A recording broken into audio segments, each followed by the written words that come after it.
We're live. We are on air. Callum, we're back. We made it, dude. We made it through another week. Woo! What's going on, everybody? Hey, everybody. We are back once again. Raymond. And I'm Cal. Here with the Beginner Photography Podcast. And today, I think that we got a pretty exciting episode.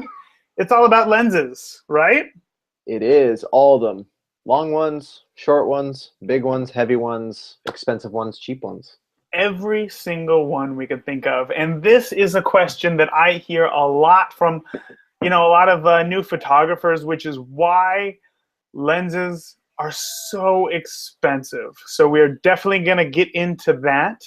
But first, Callum, how was your week, man? It was good. Super busy. I heard that you got a new toy. I got a new toy. I picked up a D750, 750. It was time, with the Black Friday sales going on. I couldn't resist it, and I needed to upgrade, so it was time. And then spent the weekend kind of not doing anything photography related. I was just visiting a childhood best friend who's about to have a kid. So we got up there just before he could, before it's, she arrived onto the world and he never sleeps again. So that's hilarious. I remember those days. They go by quicker than expected, but that's awesome. That's awesome. So you've been playing around with it a little bit though? Yeah, I had a chance to go out the other night and do a little bit of a portrait session kind of at sunset with a friend. And I'm hoping to use it on a couple engagement shoots coming up. So you'll have to wait to see those. How was your weekend? My weekend was pretty awesome, actually. It was Thanksgiving here in the States on Thursday. So Thursday, actually, I didn't really do anything. It was on Friday that my in-laws decided to have their whole family get together. So we did that. I brought my camera along, and I was just having such a good time that I didn't even think about photos, and I ended up not taking any, actually, surprisingly. But my camera stayed in my pocket the whole time, and sometimes I think it's important to, know when it's time to be in the moment and when it's time to take some photos. So absolutely, it was very good. Taking downtime, I think, is important. It also recharges you a lot. Same with us. When we did American Thanksgiving up here in Canada because my fiance is American. Liar. And, I could have brought my camera over and I kind of just said, no, I'm just going to relax. I'm sure my fiance has, had enough of me shooting pictures of her this week. So, yeah, for sure. And now that it's, I'm done with weddings for the year. Are you done with weddings for the year? Yeah, I am. That's awesome. I bet now you're starting to feel kind of like, not resentment, but there's some reservations about picking up your camera, right? With all the work that you've been doing throughout the summer and the spring, and even into the fall with weddings.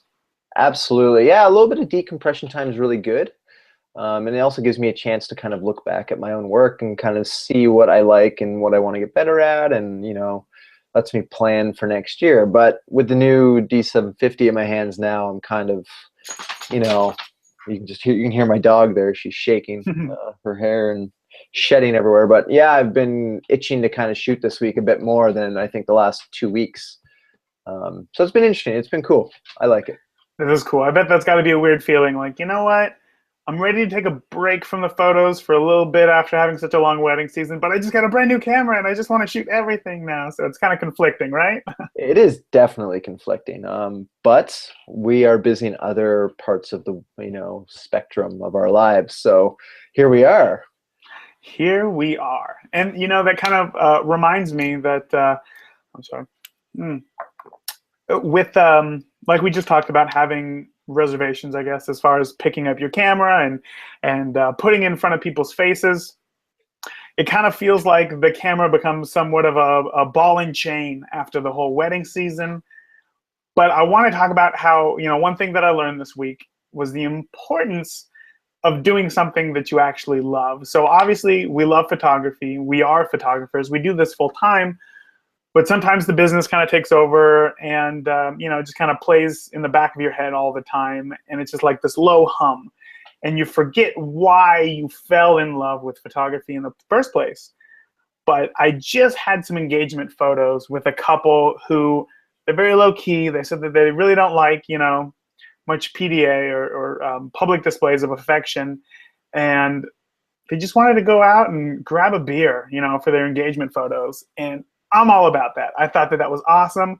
It gave me another reason to show off, or I guess, show off the awesome qualities of my Fuji cameras and how much smaller they were. Because obviously, if we were to go to a brewery and I were to bring, my Mark III and and a big lens, everybody is going to be looking.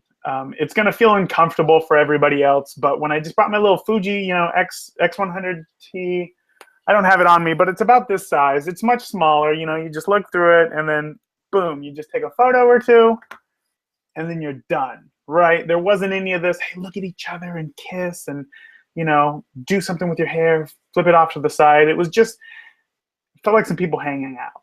It felt like, we were just grabbing a beer, and I just so happened to take a few photos of them. And it really recharged me and my love for photography and my passion, rather. And it was just fun, you know what I mean? And it really made me think like, oh God, I cannot wait for next year's wedding season to start so that I can start taking photos again. And I really enjoyed it, and I'm sure that you can relate for sure. Yeah, earlier. So I got this D750 last week, but Monday I kind of I was itching to get out and actually shoot with some intent and try out some different things. And instead of just taking pictures of the couch in my apartment, I just threw it out on Facebook. Just like one of my friends who wants to go on a little bit of a walk, adventure through this like forest area.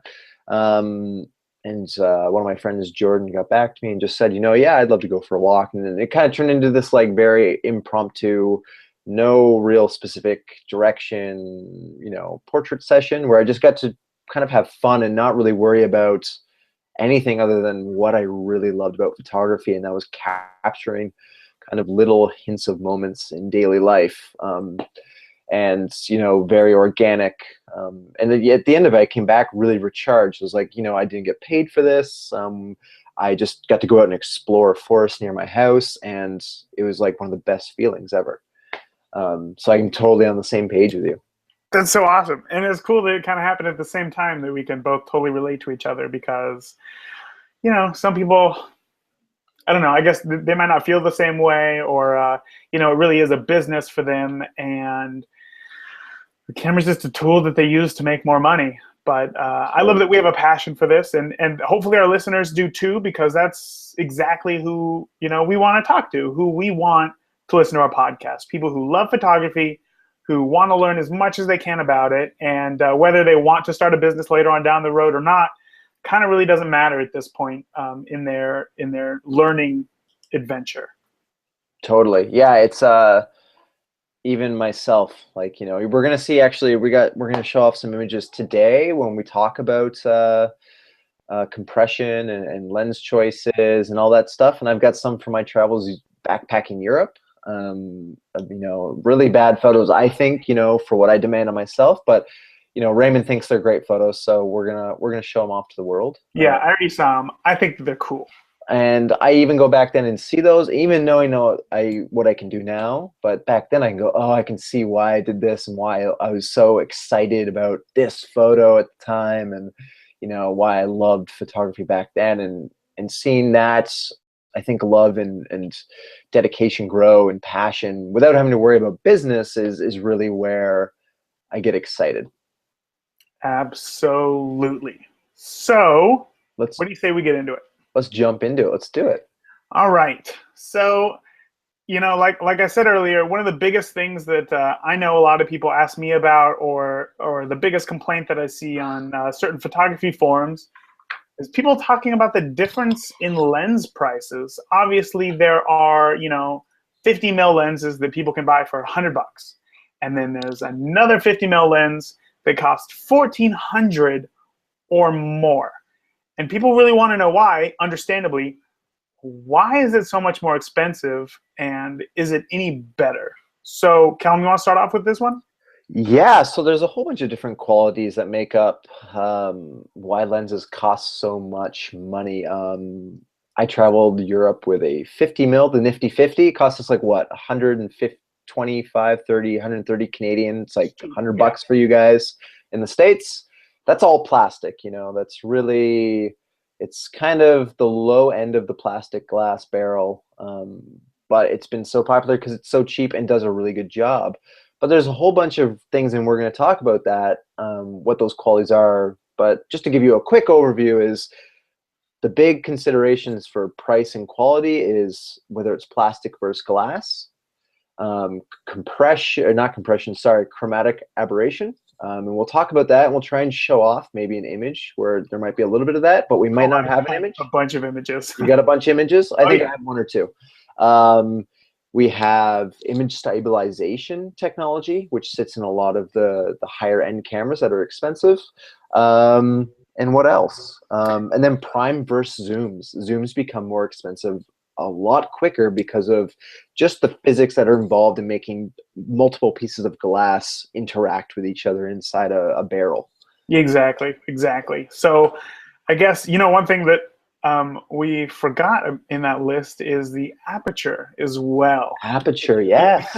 Man, I feel dumb for forgetting that one. Rookies today. Yeah, whoo! I've not had enough coffee today. Everyone gets a pass today. We forgot about that. So the first thing is plastic versus glass. Like you said, the $100 Nifty 50 is made out of plastic. The entire thing is plastic. And I know what you think, plastic is clear. Why can't it be used as a lens? And sure, it can, and it is, with perfect example being the Nifty 50. And honestly, highly recommend that lens. It is great because the first lens that everybody gets with their camera is the 18 to 55 zoom lens, right? It's kind of versatile. It's a pretty normal zoom range, but also where it's lacking is it's a variable aperture. So when you're at the wide spectrum, it's an aperture of 3.5, and then when you're at the telephoto lens, or the telephoto side, it's an aperture of 5.6. So it changes depending on where you are in the focal length, and it's just because it's of the limitations of the plastic. So when you add glass to a lens, it means that it's a constant aperture, which helps out a lot. So because of that, that makes it more expensive. But when you add glass, just the production value that goes into making the lens is completely different than plastic. With plastic, you can mold it, and then it's done. You don't have to worry about, polishing it or shaping it to the right size. It's molded right there. But when it comes to glass, you're essentially taking a brick of glass and then like sanding it down to the right size. So there's a lot of loss there. But that's why the image quality is better, because there's more, more hands-on approach that goes into it. There's a lot more production value that goes into glass. So because of that, that's where the price starts to go up. And then the other thing, of course, is, like we said, the aperture. The larger the aperture, the more light is allowed in. So to have more light come in, you also need more glass. More glass, the price goes up once again, right? Oh, absolutely. It gets very, very expensive. Like Raymond said, that Nifty 50, I bought one used probably for 120 bucks. I think the new Nikon 58 1.4 is about $1,800 or $1,900 or so, brand new. Mm-hmm. And it's heavy because of all the optical glass in it that makes it so amazing. And they do things to the glass that help out with image quality, kind of like what Raymond was saying there. So I mean, even if I look at, you can see I've got a lens here. I'll very quickly show you guys. So this is if you're just listening to us today, this is the 50-1.4. So this is Nikon's current 1.4 50 mil, and you can see it there. You can see it's kind of wide. It looks like it's got a bit of glass there. Here's the back end for you. So this is glass. This is it's heavy. It's pure glass. It opens up to 1.4. Oh, can everyone hear my dog? Home intruder. Home intruder. I probably got a delivery for something. Hopefully it's that new Fuji camera that you're getting, right? Yes. Yeah, right. It's probably an album for a client, I would imagine. So this is all pure glass. And then the Nifty 50 is just a little bit smaller. And I have one somewhere around here, but it is missing at the moment. It's right here. There you go, yeah. So, oh, here we go. So yeah, it's a little smaller. I ripped off the back end, so don't worry about that. But you can see that like it clearly fits in the palm of my hand. It's nice and small. It's very lightweight because it's plastic. Yeah. Also, why do you have a Nikon Nifty 50, and why have you turned it into a free lens? To freelance for that exact reason, to freelance. But now that Cool. I switched to Fuji, I have to place the lens so far apart from the camera that it just too Doesn't much work. light leak. Nope, doesn't work. Interesting. So yeah, this is all pure glass. But then when you look at this one, this is my, I should take the back off so light goes through it and you can see what's going on in there. But this is the 85, and this is just the 1.8. This thing is absolutely massive. It's even heavier. Um, as you can see, it's all high quality glass. And it gets even more ridiculous as you go up into bigger lenses like the 70 to 200. And that's just glass quality. As the price goes up for image quality, so does the price for us to buy them, unfortunately. Yeah, exactly.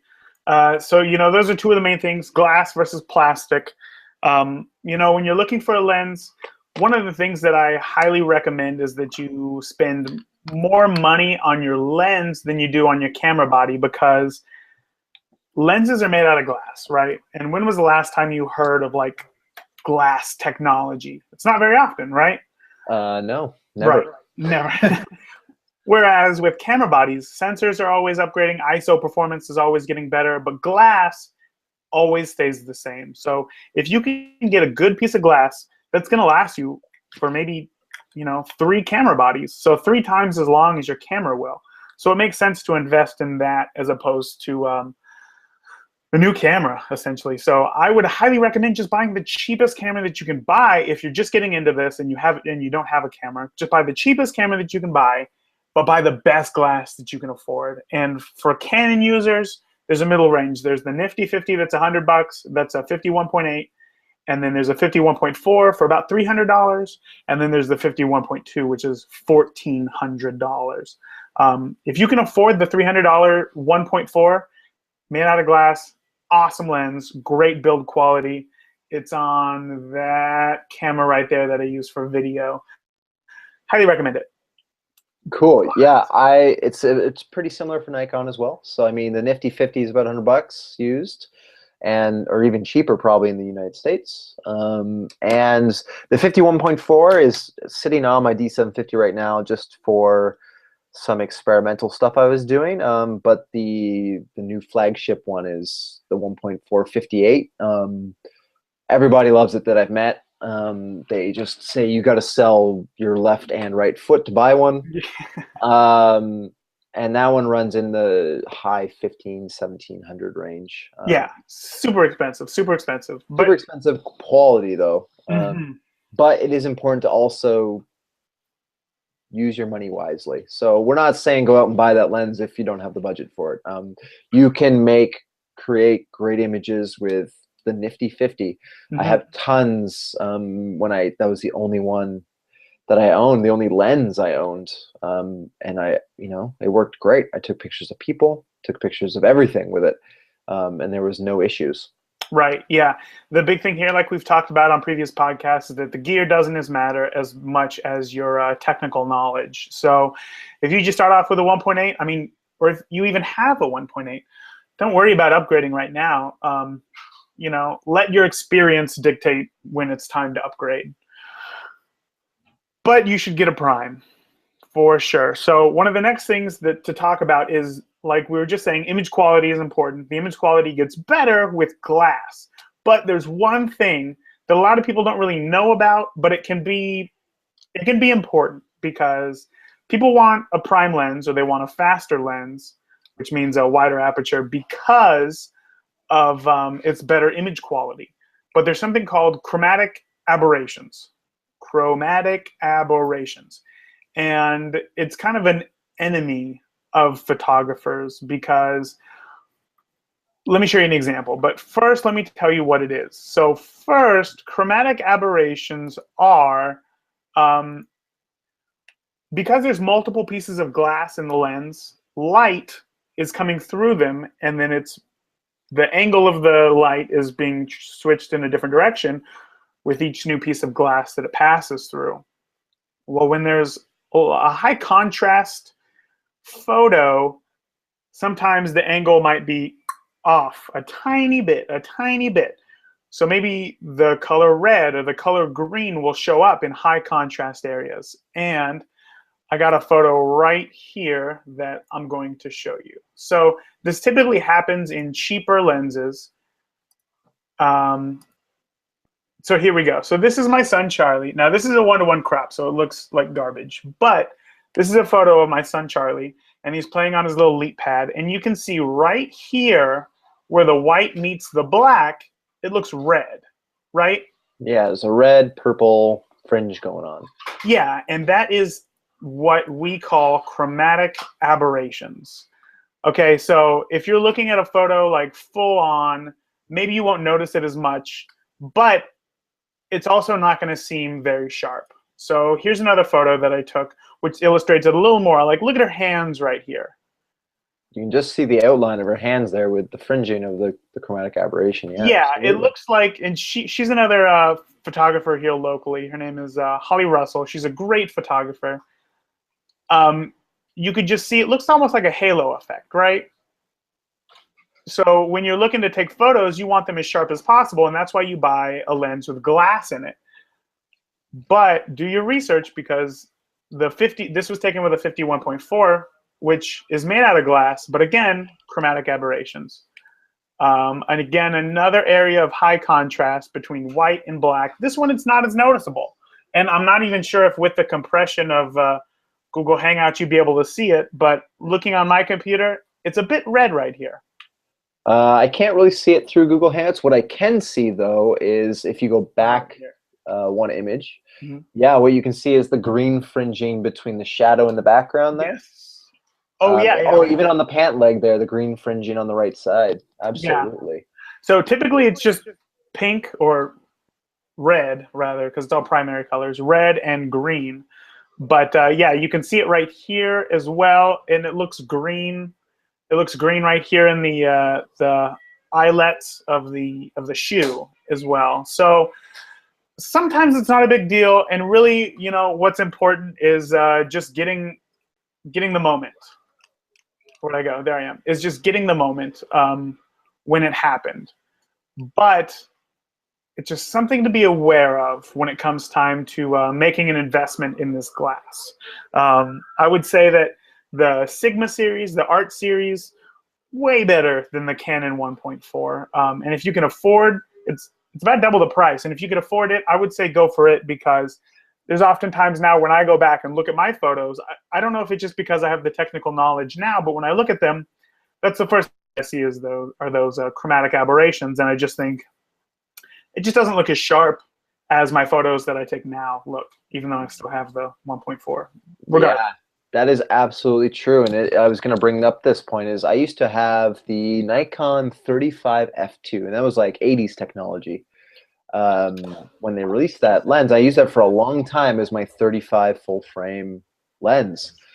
It worked really great. And then Sigma came out with that 35 1.4. And it was like night and day to me with chromatic aberrations. It's sharp. Unless I'm trying to shoot a headshot with the sun right behind their head, like just, you know, the worst contrast you can think of, I might get a little bit, but it is spot on with getting rid of that. It's super impressive. But, you know, 4 years ago, 4 and a bit years ago, I was using the 35 f2 Nikon, and it was amazing. I loved it. I know I still have photographs on my website with that lens, and nobody can tell that it was taken with a $300 lens. So really, it's, you know, it's the same adage. We're gonna do this for years, but it's gonna be more what you want to shoot and what you experience than the gear. Yeah, always. absolutely. That's very smart. But segueing from all that, we should talk about image stabilization, right? Yeah, for sure. Image stabilization is, it gets expensive because, and I have a lens, I actually boxed it up. I'm not going to take it out because you can't actually see what image stabilization is, but Image stabilization in lenses is, imagine that this lens was image stabilized, okay? There's a piece of glass right here. There's a piece of glass in the back. And imagine in between, say right here, there's a pocket of fluid. And in that pocket of fluid is another smaller lens that all the light gets directed through. So image stabilization helps because when you move back and forth, that lens can float around slightly in that pocket of liquid. So because of that, the image doesn't move around as much. It can, it essentially just softens things out. And the reason why this is good, which a lot of people think it's great for sports, and it is great for sports because a lot of times you're moving very fast and you know, you do get a lot of shake. But where I find it to be the best is low light. So a lot of times at night, what do you do to get more light into the sensor? You bring down the shutter speed. You bring it down to Absolutely. I don't know, 1/60th of a second on a 85 mil lens. There you go. You don't want to go below whatever the focal length is. So on an 85 lens, you don't want to go below 1/100th of a second, right? Absolutely. Because right below that is going to be 1/50th or 1/60th of a second if you're going in thirds of stops. So whenever you go below whatever the focal length is for the shutter speed, you're at risk of creating a blurry image because your hands shake. Absolutely. Yeah, exactly. So you find image stabilization a lot in longer lenses for that reason, because for the 70 to 200, like I said, you don't want to go below the shutter speed of the focal length. So you don't want to go below a 200th of a second or 2/50th of a second, just to make sure that things are still sharp, which means that you really can't use it at night because that's a pretty fast shutter speed. So where image stabilization comes in is that because of that little amount of shake that you have, it can help out by, I think it's 3 stops, right? So it goes, yeah. So that means that you can shoot from, instead of 1/200th, 1/100th, 1/50th of a second. That's 2 stops more light right there. And automatically. It helps just with, and I think it's important to also recognize, you know, you have this big lens, maybe that's 7200, and a little movement, just like you guys might not be able to, just a little movement like this, it's going to be amplified. It amplifies at distance. Hey, Charlie. Hey, Charlie, what's up? No, not right now. I'm talking. We're talking online. Can you see it? Yeah. Okay. You want to go watch Bubble Guppies, and then we can go play in the tent in a little bit. Okay. Okay. I'll see you in a minute. Okay. Okay. If I just turn around, he's gonna go watch Bubble Guppies. We'll get on with it. Okay. He might stand there and just be the only viewer today of the podcast. Not anymore. He's gone. We're not that interesting to him, apparently. Not to him. We're not Bubble Guppies. Yeah, so that tiny little shake is going to amplify when you're focused out at 200 mils. And what's going to happen is if you're shaking too much, you know, there's absolutely nothing that'll save it, even with image stabilization. And I use image stabilization on my 70 to 200, especially at night when it gets dark and you're pushing your ISO higher. I'll bring my shutter speed down to 1/60th of a second and really breathe really slowly and try and get that perfect shot. But the image stabilization is great. It's a lifesaver. It's a lifesaver, but it also comes with a price because it's technology that helps professionals and, you know, non-professionals get the shot. It takes a lot of, I don't even know how the technology works inside the barrel. Even I've read about it tons, but I don't even get it now. I just know that there's an element and it moves a little bit inside to compensate for your shiftiness. If you have shaky hands or you move too fast, you see something, but it is a godsend. But it does affect price overall. And weight. That's another thing.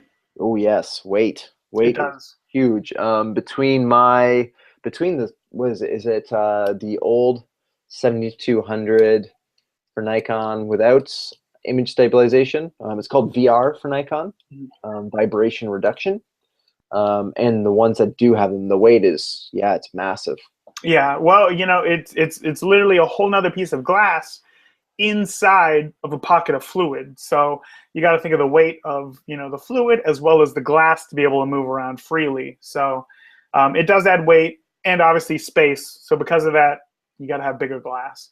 Absolutely. That's another thing to think of. If you can ever get a lens with either VR for Nikon or IS for Canon, do it. I highly recommend it. If you're shooting a lot, either for sports or at night, I highly recommend it. If, however, you shoot like astronomy astronomy photos, right? Is that what it's called? Astrophotography. Astrophotography. There you go. Kellen with the assist. If you're shooting that and it's on a tripod, image stabilization is it doesn't help. Surprisingly, it actually makes the images softer, because for some reason, while it's sitting on the tripod, sometimes it's trying to help, but just that little bit of shake will actually kind of screw up your image on the sensor. So yeah, they do warn you that once you get over a certain shutter speed, I believe it's over 1/500th of a second or something, I believe, they advise that you turn it off. On tripods as well, you're not supposed to use it, only because, like Raymond said, it just moves it a little bit, and it'll actually just make them softer instead of sharper. So yeah, we want sharpness. yeah, sharpness is key. Key all the time. All the time. So what's after our image stabilization, right? Well, now it's again with the price, we're talking about the price of primes versus zoom lenses. So typically you'll find, you know, a lot of people also ask this, is that how come a 50 mil 1.2 lens costs as much as a 24 to 70 2.8 lens when you can get to 50 mil? You have so much more versatility in a zoom lens. Why is it so expensive? And one of the things is that when you have a zoom lens, let's see if you can see this. This is the back element for a 17 to 40. When you zoom, it's physically moving glass. There needs to be space in between there to move. So it makes lenses larger instead of just a single focal length, right? Yep. So because it moves, you're adding space. And because you're adding space away from the sensor, the element in the front needs to be larger as well. So you can see just the difference in here. That adds more glass. More glass equals more money. Also with the zoom, it needs to be precise. Because optics are moving, you don't want it to lose any sharpness when you're zooming in and out. So there is a lot more R&D that goes into producing a zoom lens. There's a lot more glass that goes into producing a zoom lens, as well as a consistent aperture zoom lens. So if you look at this, you rotate it right up. So 4, yeah. Yeah, this is a 17 to 40 f4. So I know that it doesn't say f, it says 1 semicolon 4. So 1 means full. So it's full open aperture is an f4. I'm cool with that because it's so wide that I don't think that the one extra stop for a 2.8 is worth it to me. It saves a lot of weight, and I'm all about just getting the shot. And if that means that I can save weight and money, I'm going to do it. Perfectly sharp. It's a great lens. Absolutely, yeah. And then for primes, the reason why they also become so expensive is literally sometimes just the physical size of the glass and quality.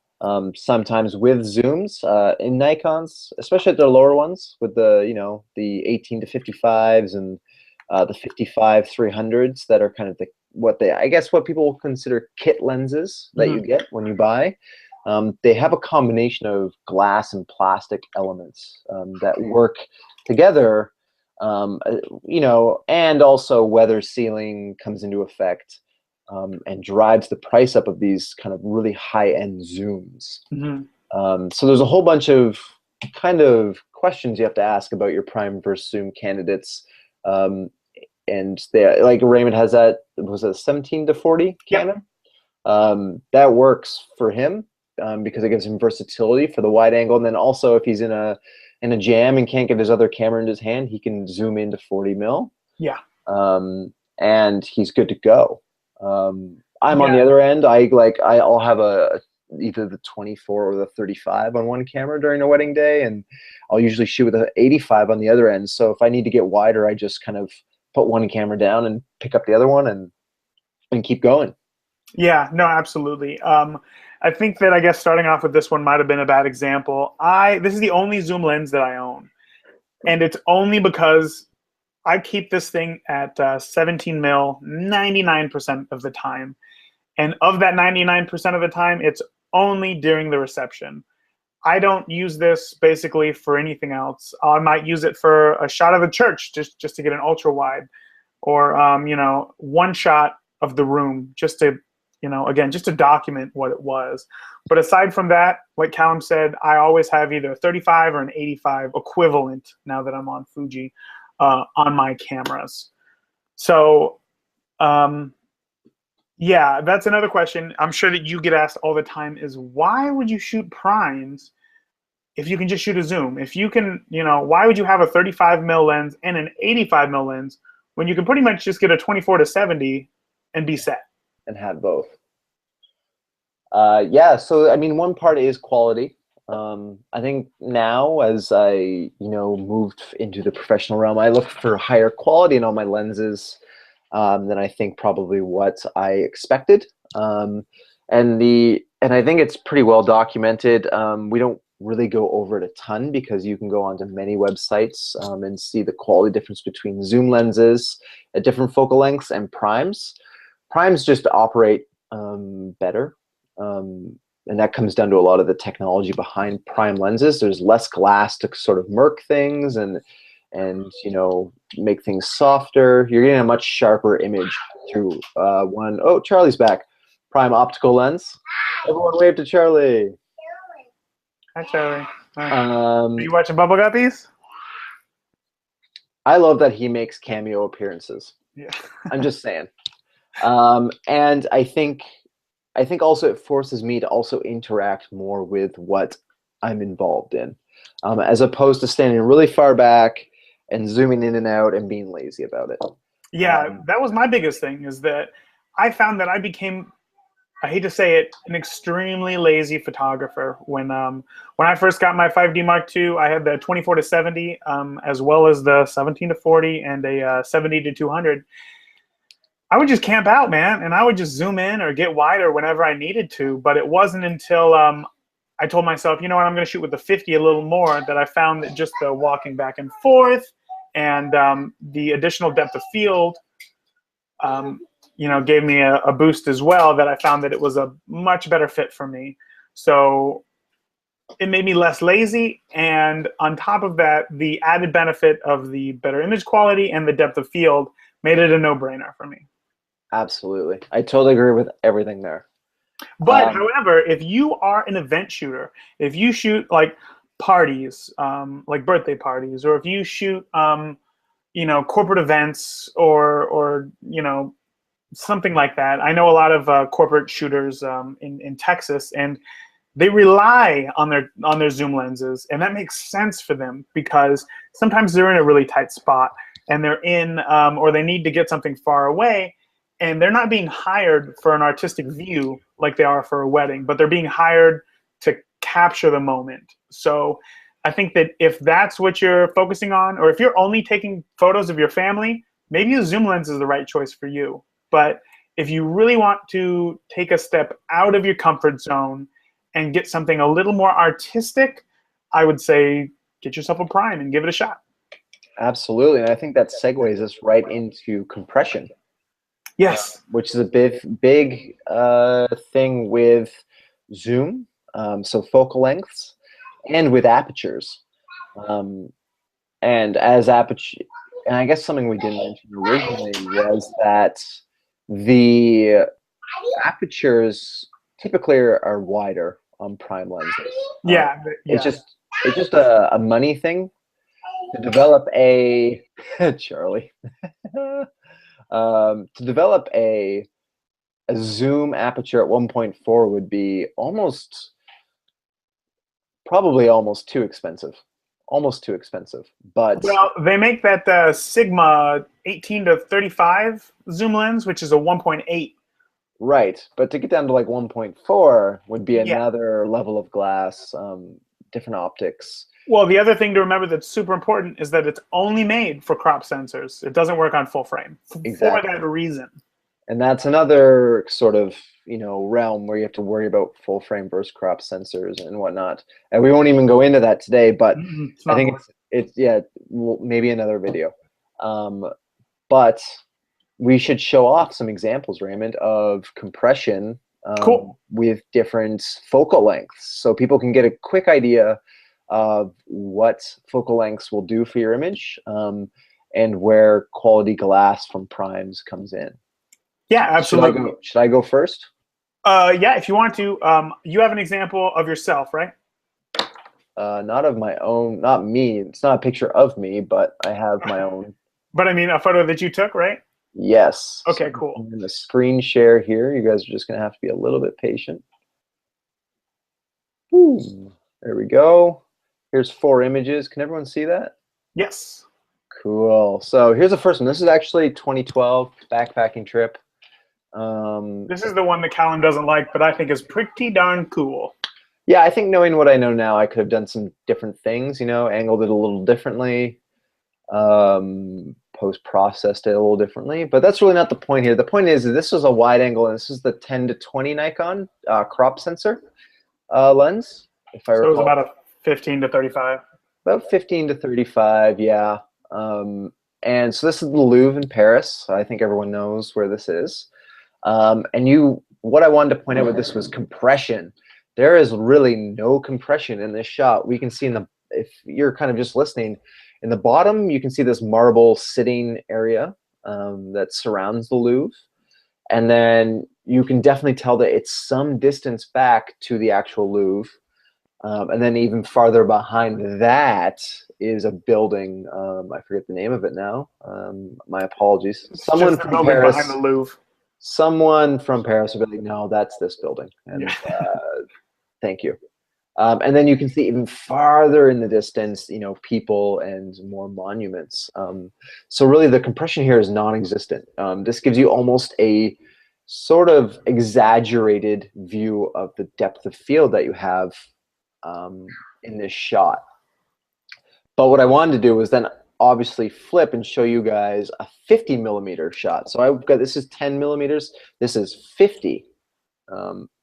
So you can see there's a little bit of a compression change here. Yeah. Things look like they have snuck right up behind the portrait of the person. And what you see is you have a person, they're probably about 7 feet to maybe 8 feet away from where I was as they were walking towards me. And I'm probably pretty wide open here. I'm probably 1.6, 1.4, maybe 1.8. I don't recall at the exact second. And everything in the background looks like it's been just smashed together, kind of in one flat plane. You can't really get a good, solid sense of how far back that tree is in the top corner. You can tell it's kind of far away, but it looks like it could be close too. And to move on from that really quickly so that Raymond can show you his images, I'll show you another one. This one's on an 85, so we're getting even farther up the focal length. And so this is it's one picture of Matt and Brooke in Maryland. And Brooke is probably about 5 feet away from me on my 85 millimeter lens. And Matt's on the left side is about 20 to 25 feet back.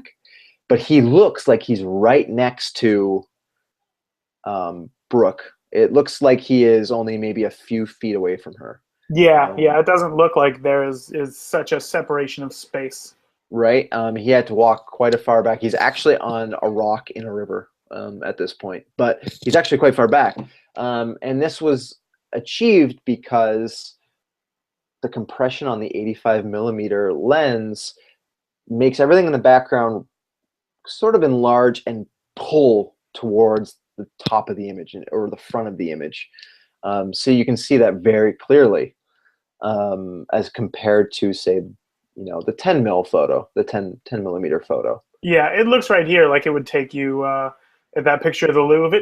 It looks like the Louvre is probably I don't know, 300 or 400 feet, away from the camera. Right. Whereas this one, Matt's you know, the Louvre probably is probably in an actual sense maybe about 100 feet back. Okay. It's exaggerated, obviously, because the wider angle forces you to think it's farther, but it's probably only 100 feet. But with this one, Matt's 20 feet back, and he looks like he's right in front of my camera. Wow. Yeah. And then to show you a dog for the last photo, this is at 200 millimeters.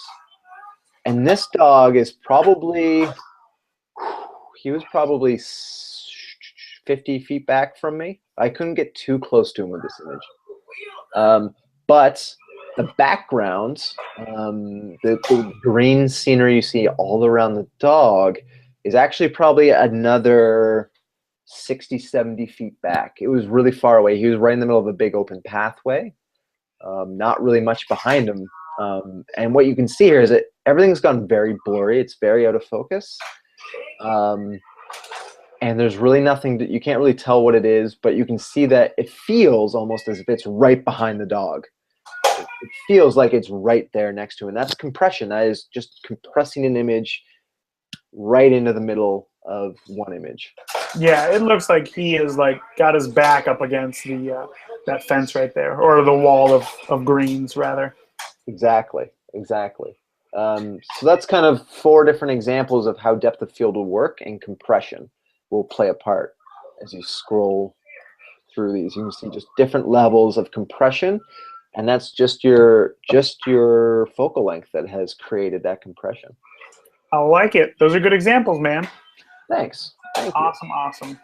So I got 2 examples right here as well. So this was at a wedding that I went to. Wrong one. Here we go. This is a couple, one of the nicest couples I've ever met in my entire life. Nick and Christina.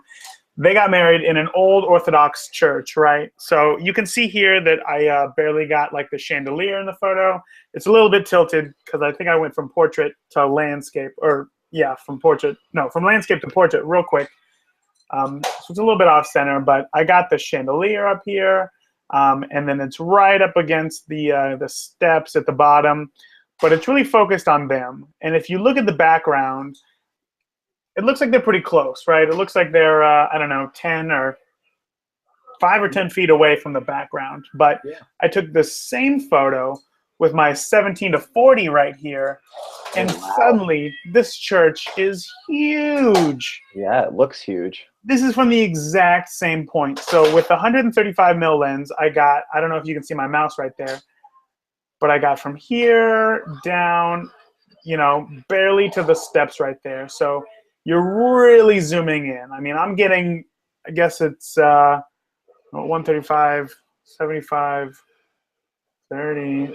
So I'm getting 6-9 times the amount of area in the same, from the same position. Right. Now you can see, if you just look at the photo, my camera, I must have looked like an idiot because my camera was pointed straight here at the middle of the photo. Right here, I would say right here, this little ball, a part of this chandelier. But because it's so wide, I was able to get, you know, this picture of Jesus is literally straight above me. And Nick and Christina are straight ahead of me. So that is a 90-degree, is it 90 degree? No, it'd be 45-degree field of view right there in the one photo. And suddenly, it looks like that background of that church is much further back. It looks like it's another 100 feet past the bride and groom to get to the back of it. Yeah, or vice versa. It looks like I'm insanely further back from the couple than they are from the wall, whereas in this photo, it doesn't look like I'm, you know, it doesn't feel like I'm, you know, at the back of a church taking this photo. Yeah, you know what I was going to point out? The compression also changes sort of the connection you get with an image. Yeah. You know, if you go back to your ultra wide there, you know, I get a really good sense of the environment. Mm-hmm. I don't get a good sense of the bride and groom. Right. But when you go back to your zoomed up one, you know, I feel really involved. I feel really, you know, attached, almost connected with the bride and groom the first, because I can really get a good feel for it. I feel like I'm right in the moment. So compression and field of view also affects just how people will think about your image. Yeah, that's a very good point and a good segue to get into the next example, which I had right here. So this photo, these photos are not mine. These photos we Not got ours, off people. of the internet. I don't take credit for them. If you want to go to the website, you can see up at the top, photodreamhouse.com. And it's a great website. They got a ton of good resources there. But here is just showing off the examples of compression like we're trying to show off. If you look in this 16 mil photo right here on the edge, how far back does it look like this wall is? I mean, it looks like you'd have to do some running to get to that back wall, right? Right. Yeah, you would look like you'd probably be about 40 feet, 50 feet back. Yeah, it's teeny tiny. It's teeny tiny the size of this wall. It takes up, less than, the area of, I'd say, her hip. Super tiny. And then with a 50 mil, oh, suddenly this back wall, if that's all that you're looking at, is about the size of, a torso. And then when you go into this full telephoto, it looks like that back wall is right up against them. I'm sorry. I thought you meant the gates when I said 40 feet. Yeah, that original image, it's like a couple hundred feet back for sure. Yeah, I mean, it does not look close to them. But suddenly, when you're looking at this photo at 200 mil, the back wall takes up almost the entire photo. Absolutely. But what is important here is what Callum was just saying about the connection that each photo makes.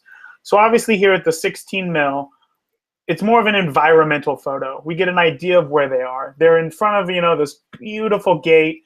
You can see the light coming in with their shadow that's being casted up against the ground right here.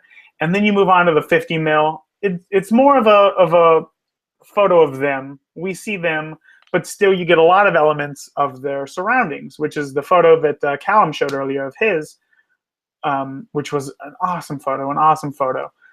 But then when you get to the 200 mil, suddenly there's no environment. You're looking straight at the couple, and it's all about their emotion to each other.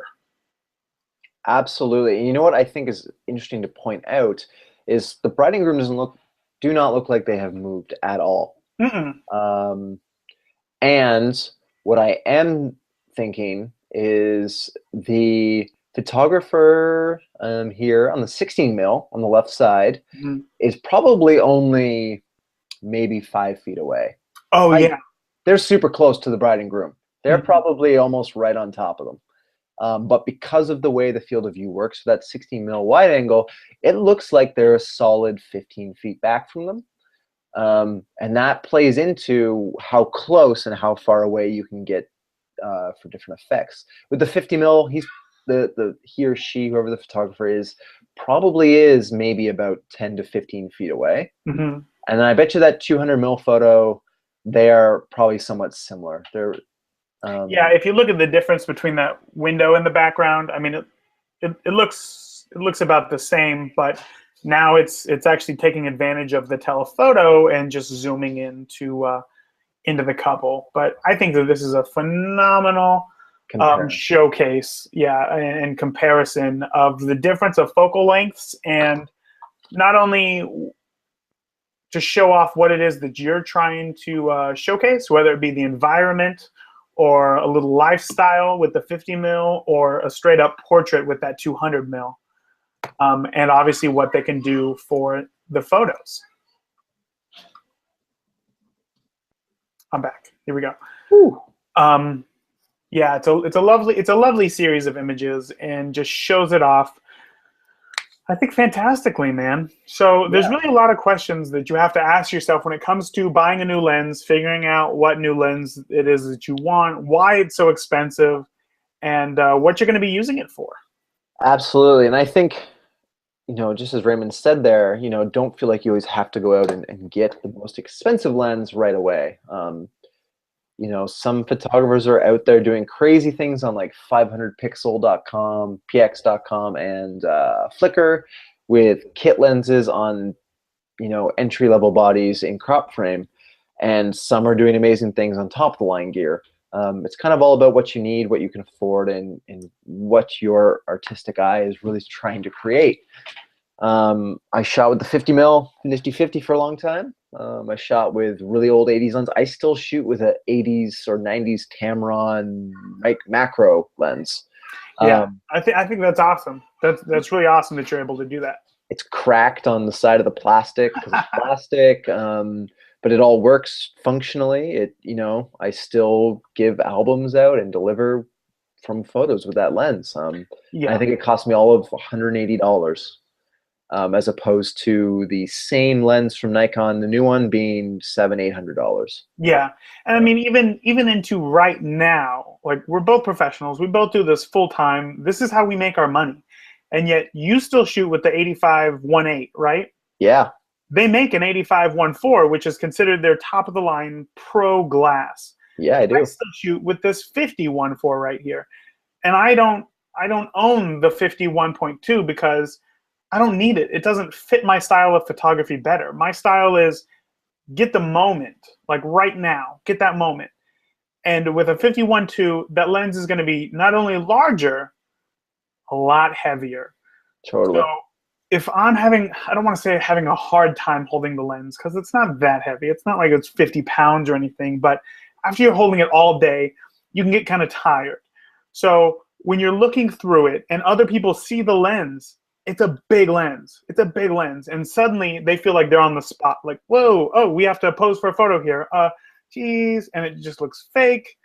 Um, that's not my style of photography.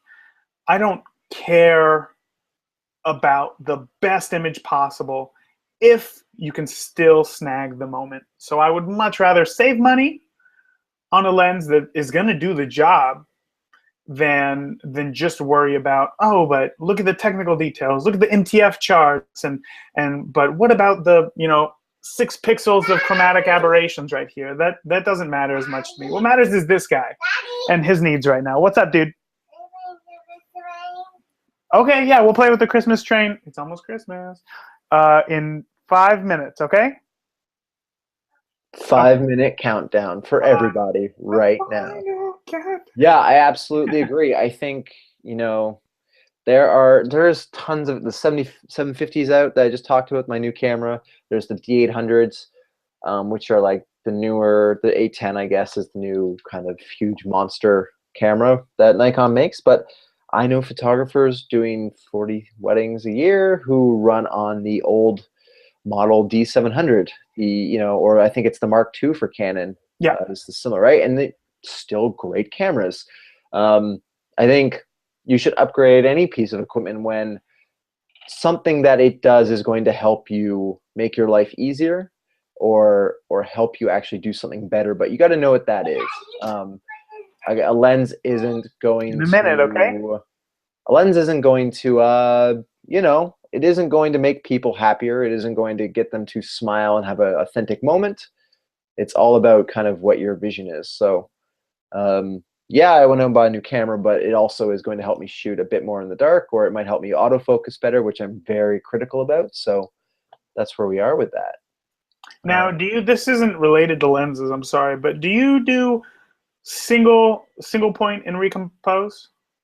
A little bit, yeah. I'll do that when I really need to. I'm a little critical about whether that actually works or not, as well as I think people say it does. Right. My testing is either hit or miss, or I have like a really great day or a really bad day with it. Yeah. Usually it works a lot better wide open, or not wide open, I mean stop down. Mm-hmm.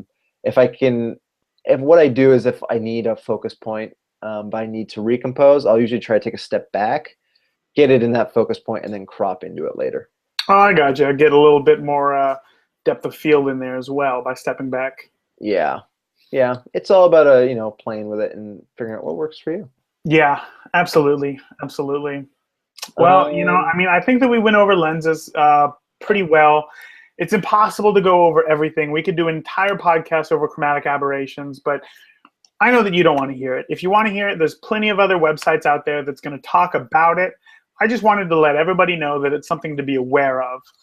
We could do whole podcasts on why shooting zooms is the best thing for you, and vice versa, why shooting primes is the best thing for you. And maybe we will. Who knows? Maybe we will in the future. But today we just wanted to give an overview of lenses, where the price comes from, the image quality, what makes good image quality, and that's the glass and the process that goes into making the glass and making sure that there's no or minimized chromatic aberrations, and image stabilization, along with some focal length. And I think that we did a pretty good job. But ultimately, you are the ones who are going to know best whether we did our job right. If you understood us, let us know. Either give us a thumbs up, subscribe, let somebody else listen to this podcast who you know might benefit from it. Yeah, and leave us comments about what things you want to hear about, whether it's about certain bodies and lenses or certain zooms, anything that you guys want to hear about in upcoming episodes. We'd be happy to try and fit those in. So leave a comment, subscribe, send us a message, and we'll try to work that in for you. Yeah, sometimes we get kind of blind to the idea of what people want to hear about, what people want to know about. It's this Christmas train. But you're the beginner. You're the one who is thirsty for the knowledge. So let us know. We'll do the research for you if we don't know what it is, and we will help you out. That's kind of all that we want. That's all we want to do, really. Just help. We just want to make the world a better place. Yeah. And we're pretty casual about it. So tell us what you want to hear about, and we'll get on it. And together we can help change the world. Yeah. Bat cameraman. Bat cameraman is who I am. Bat cameraman. Bat camera. We'll go with that. Just bat cameraman. For now. For now. Guys, we have a lot of stuff coming in the future. We're working on making the community larger. We're working on making it more social. We want to get in touch with you. We want you to get in touch with us. We want you to get in touch with each other. We just want to touch everybody. Platonically. All right, if you say so. I love you, Raymond, but platonically. Okay. Yeah, we have a ton of content that we've got planned. You're just going to have to be a bit patient while we get it together and make it look pretty, so that you guys can utilize it and use it in your everyday lives as you kind of go through. Yeah, this has been a great podcast. I hope you've enjoyed it, and you've learned something and can use it forward in your purchasing choices or in your daily photographing. Photography, not photo. Grammar is not high on my list today, so it's not. That's why I picked up a camera instead of a pen in school. I was a bad student.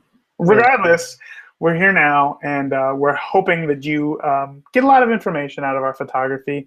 And if so, like we said, let us know. Reach out to Callum, reach out to I. You can shoot us an email, beginnerphotographypodcast@gmail.com, Beginner Photography Podcast on YouTube, and coming soon is iTunes as well. So I'm going to go hang out with this little dude. Guys, I hope that you have a fantastic week. All right, Raymond, have a good one. Talk to you later. All right, man. Have a good one. Later.